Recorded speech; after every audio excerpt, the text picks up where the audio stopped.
Thank you. Uma, তুমি আমার thank you বলছো কেন? বারে তুমি আমাকে ওদের হাত থেকে বাঁচালে, আমি তোমাকে থ্যাংক ইউ বলবো না? এতে থ্যাংক ইউ বলার কি আছে বলো দেখি। দেখো, তুমি আমাকে ফেরেন বলেছো, আমি তার মানে তোমার ফেরেন। তা ফেরেন ফেরেন কি বিপদের সময় বাঁচাবে না?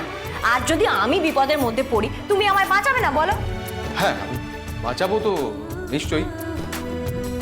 তুমি না খুব ভালো ভালো। Thank you.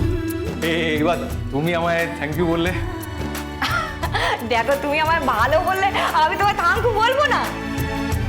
তা বলছিলাম যে তোমার কি এখন ক্লাস আছে?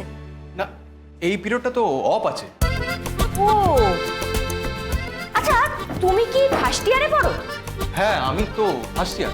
হ্যাঁ, এই দেখো, তুমিও ফার্স্ট ইয়ার, আমিও ফার্স্ট ইয়ার। দেখেছো কি মিল? আমরা গ্রামের একসাথেই থাকি, আমরা ফার্স্ট ইয়ারেই পড়ি, আমরা এক কলেজেই পড়ি। খুবই মিল আমাদের। আমারও ক্লাস নেই, তোমারও ক্লাস নেই। তাহলে এক কাজ করতে পারি, আমাদের যখন ক্লাস নেই, আমরা বরং পুরো কলেজটা একেবারে ভালো করে ঘুরে দেখি। এটা ভালো বলেছো।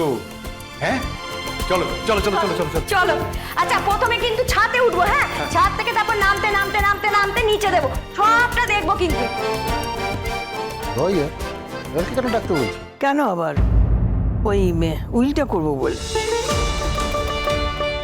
এখন এসবের কি দরকার ঠাম্মি? একেই তুমি বলছো তোমার শরীরটা খারাপ, পায়ের ব্যথাটা বেড়েছে, এগুলো এখন কেন বলছো? উইল না হয় পরে হবে। না না না না বাবু, এই বয়সটাও তো অনেক বেড়েছে। হ্যাঁ, তারপর দেখছিস তো আজকাল শরীরটা ঠিক যাচ্ছে না, কখন কি হয় কেউ বলতে পারে। তাই বাবু, আমি আগে থেকে উইলটা করে যেতে চাই। কি বলছো কি তুমি এসব? কি বলছো? মৃত্যুর কথা কেউ বলতে পারে? মৃত্যু এসে কখন কার জীবন ছিনিয়ে নিয়ে চলে যাবে সেটা কেউ বলতে পারে না। হতেই পারে তোমাদের সবার মাঝখান থেকে আমি গিয়ে মৃত্যুর সাথে হ্যান্ডশেক করে এলাম। এই, কি বলছিস তুই?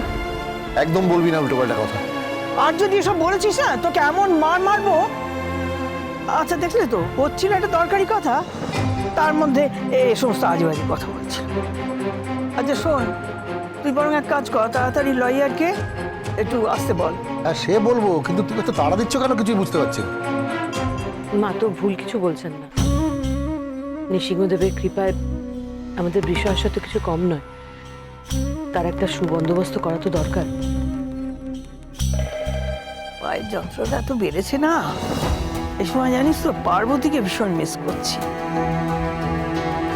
ও একটা কি যেন আয়ুর্বেদিক তেল মালিশ করে দিত, খুব আরাম পেতাম।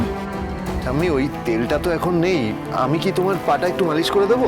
আরে না রে বাবা, এমনি তেল তো নয় সেটা, ওটা পার্বতী কিসব যেন বেটে ফেটে ওসব বানাতো, তার মধ্যে আবার কি পাতা টাতাও দিত, সেসব কি আর জানি আমি? ও ঠাম, নো টেনশন। কিসের পাতা কি পাতা শুধু আমাদের বল, বাকি সব তেল বানানোর দায়িত্ব আমার। আরে বাবা না, আমি কি সব জানি নাকি, সে পার্বতী জানে। জাগে, আজকে আর অত ব্যস্ত হোস না, আমি বরং একটা ওষুধ খেয়ে নেবো, ওই ওষুধ খেয়ে ব্যথাটা কমাতে হবে। দাঁড়াও মা, আপাতত তোমাকে একটা পেন কিলার দিই, ব্যথাটা একটু কমুক। আর শোন, পার্বতীকে একবার ফোন করে জেনে নে না কি পাতা দিত, তাহলে আমরা একটু ঘরে বানিয়ে দিতে পারবো। পার্বতীকে ফোনটা করবো কি করে? ওর কাছে তো ফোন নেই। আমি বরং এক কাজ করি, আমি কাল একবার পার্বতীর হস্টেলে চলে যাই, গিয়ে ওর কাছে সবকিছু জেনে তারপর চলে আসছি। হ্যাঁ, বাহ, পার্বতীর সাথে দেখা করার বেশ ভালো একটা ছুতো পেয়ে গেলি দেব। সেই ভালো না মা, দেখো এতে ব্যথাটা একটু কমে কিনা। তারপর দেব তো যাচ্ছে, পার্বতীর কাছ থেকে জেনে আসবে কিভাবে তেলটা বানাতে হয়, আমরা ঘরেই তোমাকে বানিয়ে দেবো। এই হোটেলও না, এই দেশ ডিমোনাকে মিথ্যে মিথ্যে সন্দেহ করতো, বুঝলি তো? আর এই মিথ্যে সন্দেহের জন্য তো ঝামেলা, মানে এই ট্র্যাজেডিক পরিণতি হলো না।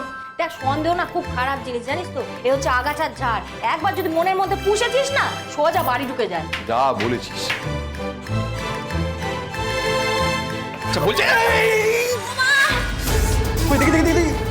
লেগেছে না? না না না, আরে কিছু হয়নি, তুই ছেড়ে দে ছেড়ে দে। আমি তোকে বলছি তোর পায়ে লেগেছে। ওরে বাবা, তুই তুই ওঠ ওঠ, আমার লাগেনি। পার্বতীর সাথে এই ছেলেটাকে? তো লাগেনি? ওরে বাবা, আমার লাগেনি, এখানে জলটা কে ফেললো কে জানে। বাপরে বাপ, দেখে দেখে দেখে, আস্তে আস্তে আস্তে। দেখেছিস, আমি তোকে বলছি একটু বস বস বস বস বস বস বস বস, একটু বাদে উঠবি, বস বস বস। জলটা কে ফেলে রেখেছে বল দেখি, কে এত বড় বুদ্ধিমান? ঠিক আছে। এই তুই না, তুই জল ফেলেছিস না রে? আরে এদিকে আয়, এই এদিকে আয়, এদিকে আয়। যা ভাই যা যা, যা, যা, চল, চল, চল। ও কেন জল ফেলবে, পাগল নাকি? তুই চাইছিস কেন এত? তোর খিদে পেয়েছে না? এ দাঁড়া, আমার মা নাড়ু পাঠিয়েছে। নাড়ু? হ্যাঁ, বলছি কি তোকে, এই দেখ দুখানা আছে এখনো, খেয়ে নে।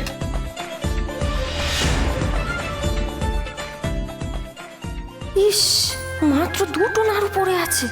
এতে যদি আমি ভাগ বসাই তাহলে সুবোধ বেচারা কি খাবে? মায়ের হাতের নাড়ু, না না থাক, আমি খাবো না। আরে নাড়ু খেলে আমার পেটে ব্যথা করে। এই, আমি গ্রামের ছেলে হতে পারি, গাইয়া ভূত না কিন্তু। এসব পেটে ব্যথা ব্যথার ভোগ কি আমার জানা আছে? এই দুখানা নাড়ু দেখে তুই বলছিস তুই খাবি না, তুই ভাবছিস আমি খাইনি, তাই তো? খেয়ে নে, খেয়ে নে। আমি খাবো না। আমি বলছি তুই খা। আমি খাবো না রে। আরে এ তো মহা ঝামেলা। আরে আমি বলছি তো তোকে আমি তুই খাবো খা। না। তুই কথাটা কেন শুনছিস না? আরে তোর খিদে পেয়েছে, আমি তোকে বলছি। ওরে বাবা, আমি খাবো না বলছি তোকে। একটা খা। আমি খাবো না রে।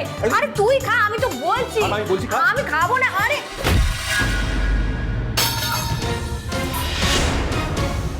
ওরে বাবা,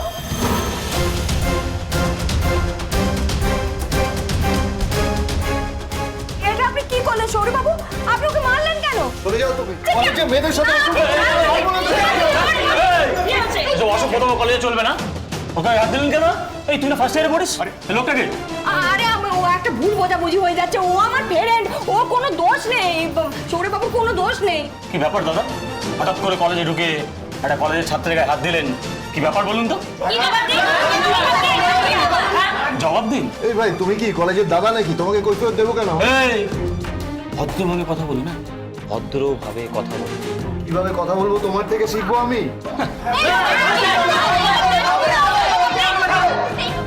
সর্বনাশ, এরা সবাই মিলে যদি সৌরভ বাবুকে আরো রাগিয়ে দেয়। বলছিলাম যে সবাই চলে যান না, একটা ভুল বোঝাবুঝি হচ্ছে, কিছু হয়নি এখানে। দেখলাম তোর গায়ে হাত দিল, তোকে মারলো, আর তুই বলছিস ভুল বোঝাবুঝি হয়নি? কলেজের গায়ে হাত পড়েছে দাদা, এত সহজে তো ছাড়বো না। আচ্ছা, আমি এক কথা বলি, আমার কথাটা তুই সত্য। দেখুন, একটা ভুল বোঝাবুঝি হচ্ছে, কিছুই না। ও আমার বন্ধু, ফেরেন, আমরা এক ক্লাসে পড়ি। ওর বাড়ি থেকে নাড়ু এনে দিয়েছিল, ওর মার হাতে বানানো। ওই নাড়ুটা ওকে খেতে বলছিল, আর কিছু হয়নি। আপনাদের না বুঝতে ভুল হয়ে গেছে, জানেন তো। ওসব বুঝতে পারিনি বললেই 7 খুন মাফ হয়ে যাবে বুঝি? আমরা কিন্তু ওনাকে কিছুতেই ছাড়বো না।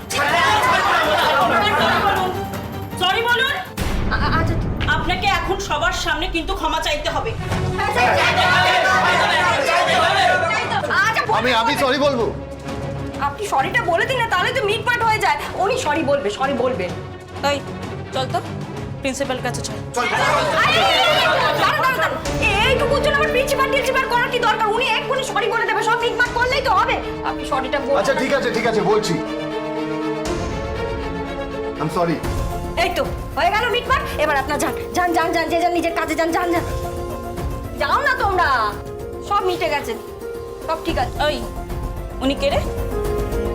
উনি উনি তো সৌরভ বাবু। শহুরে বাবু? তুই বুঝি তোর বয়ফ্রেন্ডকে শহুরে বাবু বলে ডাকিস?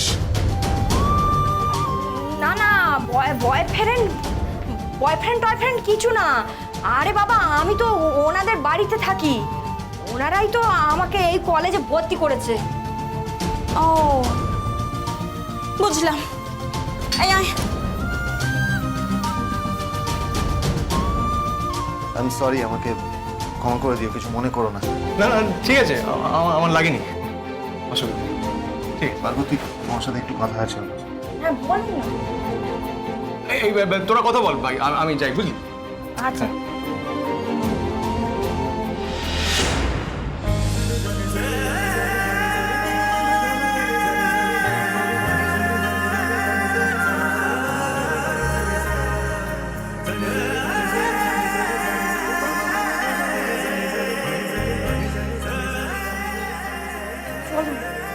চলো।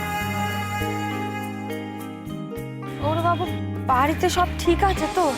বাড়িতে সবাই ভালো আছে পার্বতী, শুধু ঠাম্মির পায়ে খুব ব্যথা হয়েছে। অ্যাকচুয়ালি তোমার কাছে সেই জন্যই আসা, ওই ঠাম্মির পায়ে যে তেলটা দিয়ে তুমি মালিশ করে দিতে না, ওটায় কি কি ইনগ্রিডিয়েন্টস লাগে সেগুলো জানার জন্য। কি লাগে? ইনগ্রিডিয়েন্টস মানে ওটাতে তুমি কি কি মেশাতে সেগুলো জানতে হবে। ও, আমারই ভুল হয়ে গেল। কি আবার ভুল করলে? এই যে আমার তো উচিত ছিল তেলটা বানিয়ে এনে রাখা, আমি সেইটা না করে আসলে ওই বোন কলেজ থেকে আসার পর না তাড়াহুড়ো করে হুটোপাটি করে বেরিয়ে এসেছি, তো আমার কিছুই মাথায় ছিল না। তোমাকে হস্টেলে নিয়ে আসার জন্য পারো এত তাড়াই বা কেন দিল কে জানে, আর হোস্টেলে আসারই বা কি ছিল। তুমি আশেপাশে থাকলে